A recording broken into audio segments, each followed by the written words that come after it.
I remember a vivid hush, like the world had paused just long enough for me to realize something monumental was brewing. All at once, there was a sensation of gentle whirlwinds under my skin, an awareness that a massive shift was about to change my entire path. What I didn't anticipate was how that shift would manifest. Would it be a new opportunity, a quiet breakthrough in my routine, or something so extraordinary that my old life would never look the same again? This is the behind-the-scenes journey of how my near-death encounter became not only a life-altering event, but also an ultimate guide to self-discovery and personal transformation. From my earliest memories, I inhabited a world bathed in affluence and high expectations. My childhood home stood in an exclusive neighborhood, where lavish festivities and summer getaways were standard fare. Picture sashaying across elegant lawns, encountering people who seemed to have every material wish granted, yet still wore an air of discontent. On the surface, it should have been picture perfect. But something felt misaligned within me. I sensed that a polished veneer often camouflaged fearful hearts, guarded emotions, and unspoken anguish behind closed doors. Even as a young girl, I questioned why such grandeur left me feeling empty. Even though I was whisked on incredible trips, flying off to tropical beaches for weeks at a time, celebrating winter holidays abroad in far-flung locales, indulging in a personal dollhouse transplanted right into the backyard, my mind fixated on deeper truths. I would observe conversations and guess at hidden motivations. I paid attention to body language and hushed sighs. This contrast between outward ease and underlying fear shaped how I experienced the world. No matter how gilded the environment, there was a lingering sadness in my own eyes. In that swirl of social expectations, my mother stood as an intriguing figure. She was remarkable, yet consumed with fear, ever vigilant against potential pitfalls that might befall her daughters. Her outlook instilled an overarching caution that carved itself into my psyche.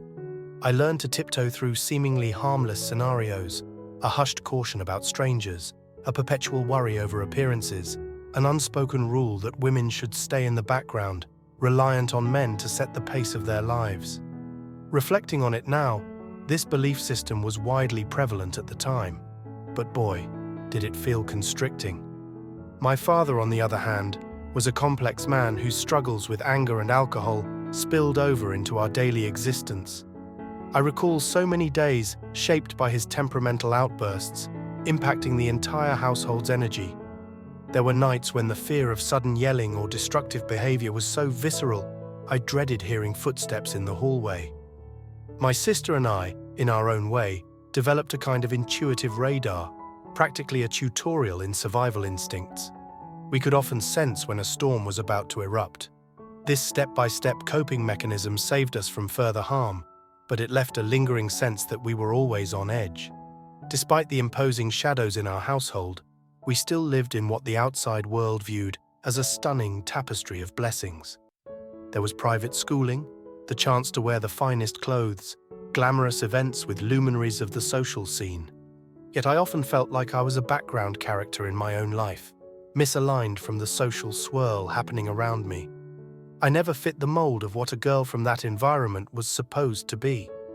While others seemed to mix and mingle with ease, I shrank inward, quietly observing, analyzing, and yes, worrying about nearly everything.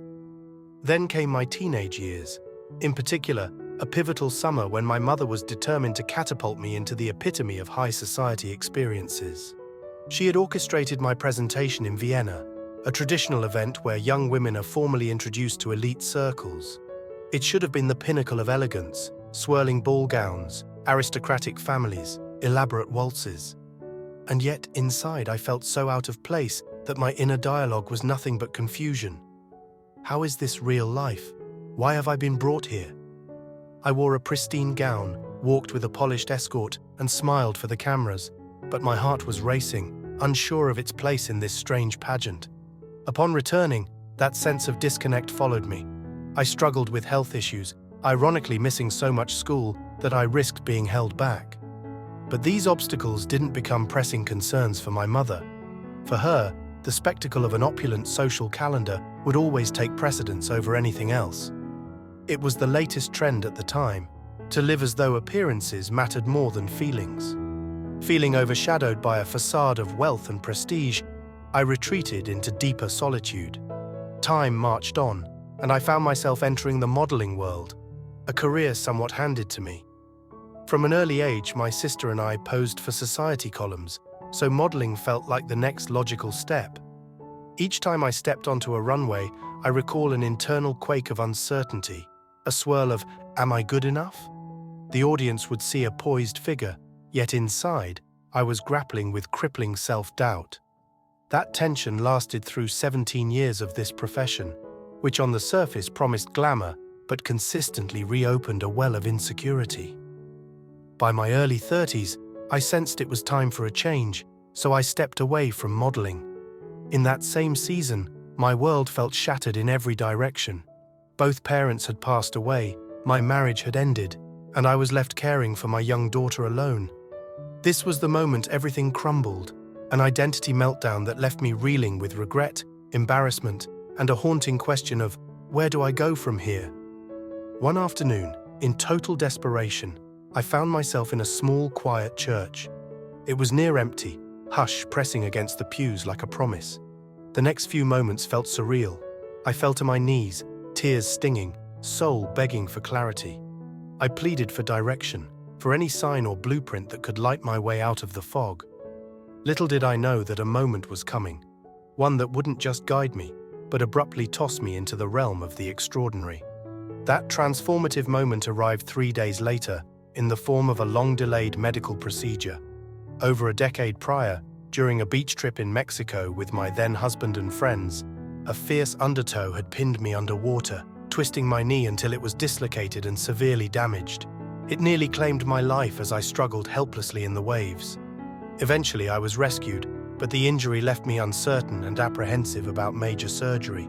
Back then, the procedure would have required an invasive open patella operation, which I simply couldn't take on, especially with my modeling commitments. Years passed until surgical advancements in arthroscopy rendered my situation simpler, or so it seemed. Nervousness crept in despite the promise of an easy method. I remember waiting in my hospital gown, body trembling as though it had foreseen a storm. A nurse recognized my distress and draped a heated blanket over me. It was a fleeting antidote, but the unease persisted. Soon, another cottony layer was placed on me, and just like that, I slipped into unconsciousness, before any anesthesia had even been administered. That moment, though seemingly small, was the earliest signal that something unexpected was unfolding. The operation took far longer than anticipated. Because medical imaging wasn't as advanced in that era, the surgical team encountered more damage in my knee than they'd predicted. I was left on the table with anesthesia coursing through my veins for nearly an extra hour and a half. Being quite thin at the time, my body struggled to process all those chemicals. Unbeknownst to me, my system was edging past its threshold. When I finally surfaced from that hazy realm, I heard muffled shouts of urgency. A voice repeated the name Diane, commanding her to awake. My mind swirled. Who is Diane? Did the doctors mix up reels and accidentally call someone else's name? I tried to speak, tried to raise my hand to clarify, "Hey, that's me, I'm right here." But nobody seemed to notice. Their attention appeared fixed on someone in crisis. In a rush of curiosity and confusion, I became aware that the room I was in was a recovery area, though the details were fuzzy. Suddenly, in what felt like an instant, I found myself standing at the foot of a bed, and from that vantage point, I saw an unconscious figure. A flurry of medical staff huddled around, desperate to save the patient's life. As I looked closer, the shocking realization hit. The woman lying there was me. Yet surprisingly, there was no horror, no panic at the bizarre perspective of seeing my own body. Instead, a calm detachment washed over me, as though I had stepped away from a garment no longer needed. It was the single most surreal moment, comprehending that my physical self was over there, while my consciousness was over here, observing. Next, I felt a distinct tug, almost like I was being magnetically drawn upward. My viewpoint shifted from standing beside the bed to hovering near the ceiling, gazing down at the frantic efforts below. The medical staff scurried, Voices urgent, energies swirling. I watched them with a bemused but fascination, strangely unburdened by any sense of fear or worry. Then, another pull tore me away, pushing me forward into utter darkness. From childhood, I'd always dreaded the dark. Darkness used to be a stage of unknown threats, of potential conflict within my home, or hidden monsters in the closet of my imagination. So being enveloped in that black void sent a jolt of concern through me. My mind raced. Where am I? Is there some step-by-step strategy to escape? If I could just find one flicker of light, I told myself, I would latch onto it with every fiber of my being. Suddenly, I noticed a minuscule speck, glowing faintly. With unwavering focus, I clung to that glow, reassuring myself that it was all I needed. Gradually, that tiny glimmer expanded, like a star welling up into an entire galaxy. Its radiance swallowed the darkness, and I was immersed in an all-encompassing brilliance. Stunned, I tried to interpret the color. Was it white? It glowed with prismatic hues, a pearl-like shimmer that had no real parallel in my usual experience. It wasn't just a light you'd capture in a lamp or a camera lens. It had warmth, weight, and presence, almost as though it breathed and soothed simultaneously. In an instant, I recognized it as pure, unconditional love. No words felt sufficient to express its magnitude. It was every tender sentiment I'd ever yearned for, pouring through me without restriction. As this luminous expanse guided me onward, I spotted what appeared to be two orderly rows of figures. Cloaked in simple robes, they looked reminiscent of monks or guardians, arranged like pillars through which I glided. With each inch forward, I encountered a radiant kindness emanating from them. Having grown up guarded about masculine energy, I was astonished by the benevolence I felt from these beings. It was impossible to doubt their heartfelt sincerity. Their presence alone felt like a healing salve for years of wounds I'd carried regarding trust and safety. At the end of these lines, one figure stepped forward. Though a hood concealed what could have been a face, I sensed an unmistakably masculine energy. And in a gentle, telepathic manner, he communicated, "You cannot remain here. Your time has not yet arrived."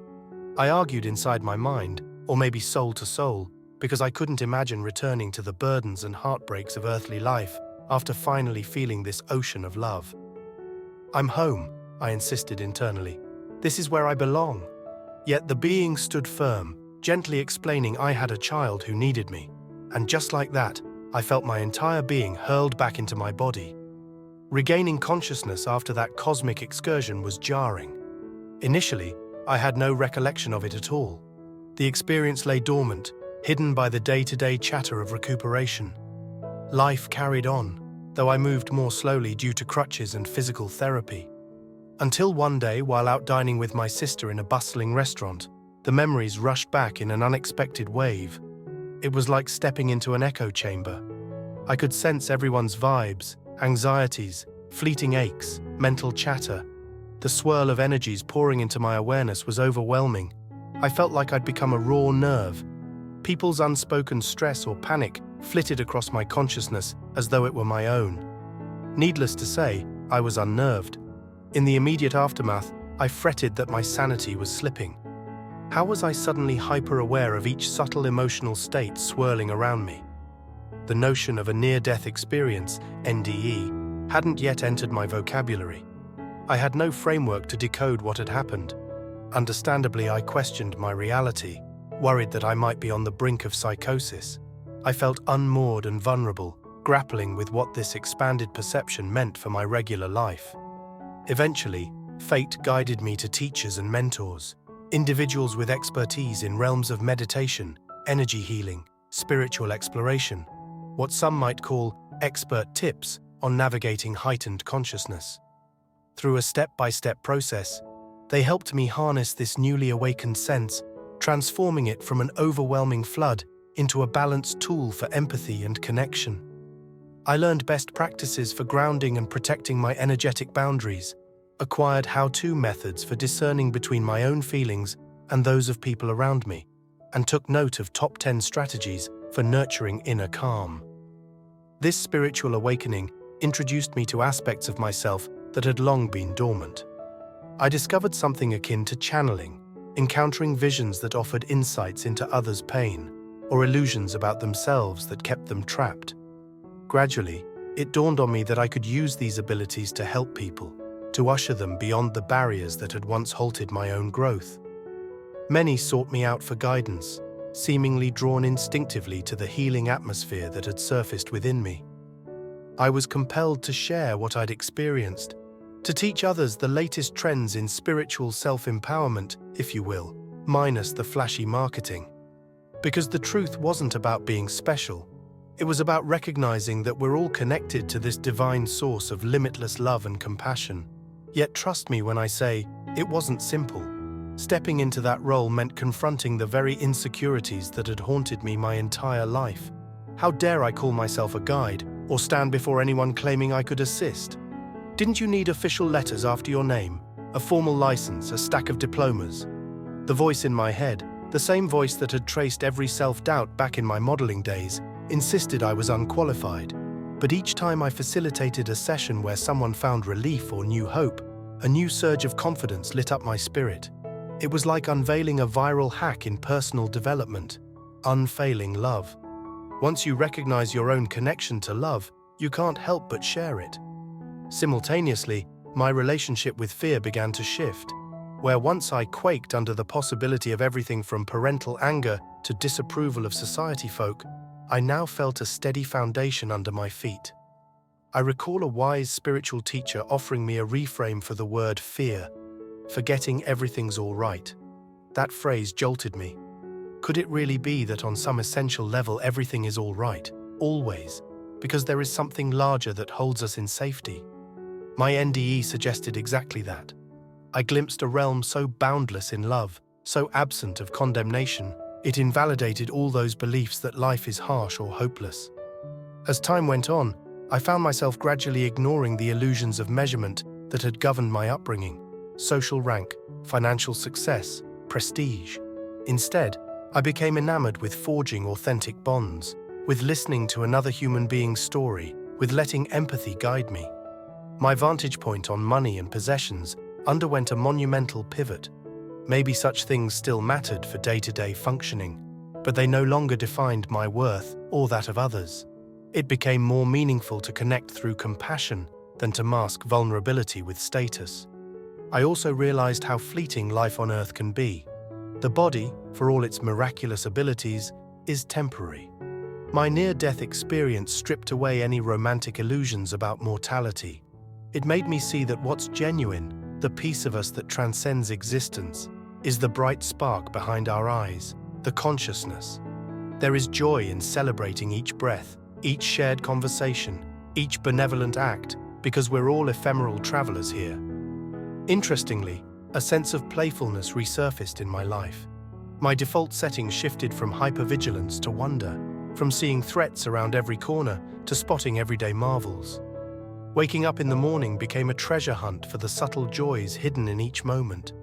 I found it was easier to be grateful for a fresh breeze, a friend's laugh, a warm blanket.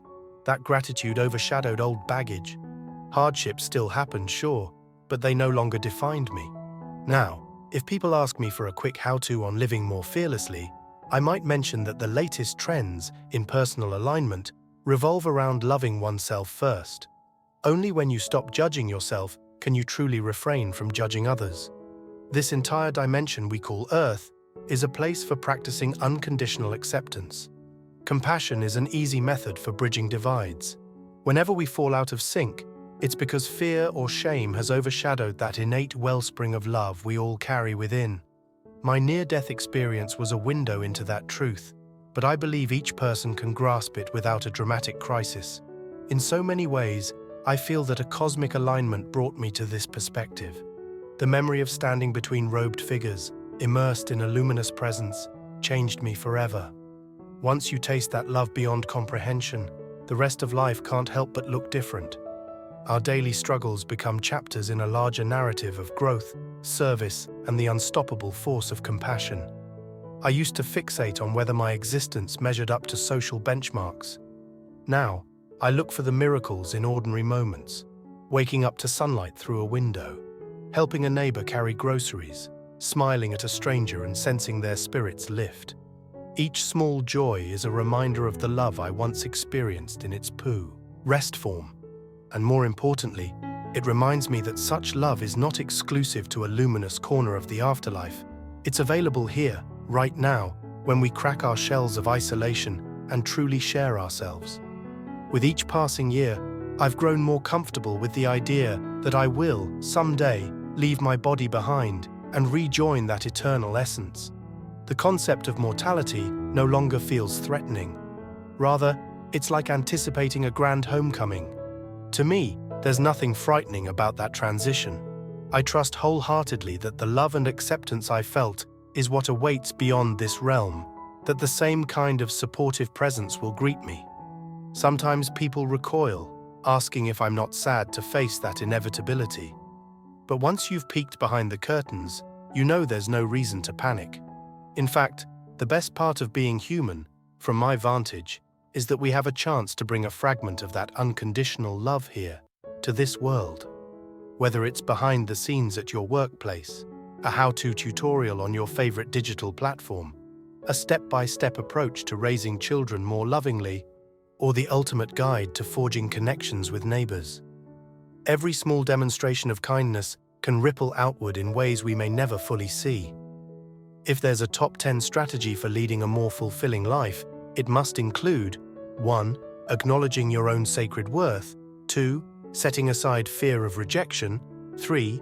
Practicing empathy daily, 4. Cultivating gratitude, 5. Embracing the possibility of miracles, 6. Trusting that failure does not define you, 7. Staying curious, 8. Leaning into joy, 9. Recognizing the wondrous variety within people, and 10. Remembering you are more than your physical form. That last piece comforts me the most. At times, my knee still throbs, a physical reminder of the accident that first led me onto that operating table. I've gone through multiple procedures since, each time marveling at how fragile the human body is, and yet my spirit feels invigorated, dare I say nearly invincible, not in the sense of avoiding sorrow or pain, but in the knowledge that no matter what challenges surface, it is my eternal essence that ultimately matters. Age becomes just a detail, emotional resilience, a treasure. Now, as I reflect on everything, the comedic, the tragic, the triumphant, I remain certain that fear is a teacher. Fear shrinks in the presence of true self-love and trust in a benevolent higher reality.